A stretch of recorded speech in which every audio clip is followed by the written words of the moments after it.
The Ms. Marvel Disney Plus show was announced last year at D23 alongside Moon Knight and She-Hulk. And we know that for the past few months, Marvel Studios and Disney have been working on trying to cast an actress in the lead role of Kamala Khan, aka Ms. Marvel. So hopefully we'll get a casting announcement sometime soon here.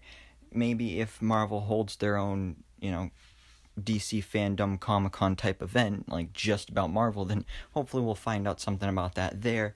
But for now, we do have a major update on this series, and it's definitely something I didn't see coming, mostly because I haven't read any Ms. Marvel comics, but this definitely sounds really interesting to me, and it actually has to do with the quantum realm and time travel, because we just got the news recently that theoretical physicist Clifford Johnson was hired to be working on this series and kind of supervising all the scientific parts of it. And he's worked with Marvel Studios a couple times before, including Thor Ragnarok and Avengers Endgame. But specifically, Avengers Endgame is what stands out there, because if he's a theoretical physicist and they need him there for him to tell them sciencey stuff so that they can get all the science stuff right, then he has to be there for a reason. And there's actually some comic book connections with Miss Marvel and time travel like we saw in Avengers Endgame that could point to why Clifford needs to be there. And it actually has to do with the power that Kamala had in the comics. And so this is coming directly from thedirect.com. I will leave the link to the article down in the description below, but this is just a little excerpt here. So, as you can see, in the comics, whenever Kamala uses her powers, she's actually either borrowing or giving her own mass to other versions of herself throughout time. She's essentially sharing mass across time and space and time traveling at a molecular level. So that's pretty crazy. I mean, first of all, I didn't know that, so I guess I learned something new today. So that's cool. But I mean, I didn't think her powers were that complex. I thought it was just, she's an Inhuman, she was exposed to the Terrigen Mist, and now she can stretch.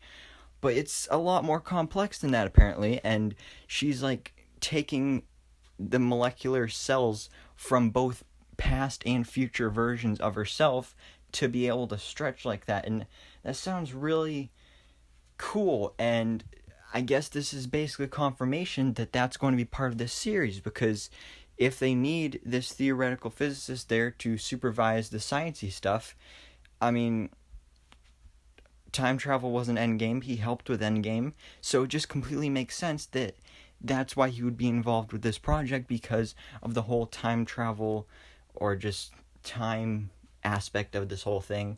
And this is really interesting.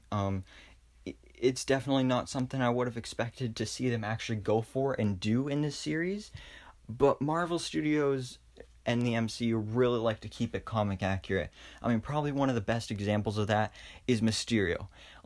Leading up to us getting our first look at Mysterio in Spider-Man Far From Home, we were all like, alright, yeah, it's great that we're getting to see Mysterio, because, I mean, me personally, he's my favorite Spider-Man villain ever, but at the same time, we were like, well, how are you going to do that in live action? Because, I mean, the fishbowl helmet looks kind of stupid, but they were able to pull it off, and they made him look super cool and modern, but at the same time super comic accurate. So Marvel Studios likes to keep things comic accurate, and as you can see, they are doing the same thing with Ms. Marvel and with all her, comic stuff that went on in her solo series. I mean, this is great. I love that they're doing this, and it's definitely going to add some more complexity to this series, which I love. And just knowing about this makes me more excited for this series, because of course I'm excited for this series, but I wasn't too hyped for this series, especially with the other stuff that's announced that I'm more excited for, like WandaVision, Moon Knight, She-Hulk, Hawkeye. But yeah, this really gets me a little more excited for this, because it involves time travel and just learning about all the science behind that, and it's actually going to be real science, because of this theoretical physicist Clifford Johnson is actually helping make this. So this is pretty crazy. I love the fact that they're doing this and keeping it accurate to the comics and getting those connections and references in there. So yeah, I love this, but what do you guys think about this? Let me know all your thoughts and theories down in the comments below. If you enjoyed this video, please drop a like, and of course, as always, please hit the subscribe button so I can keep you up to date on everything that goes on in the Marvel life.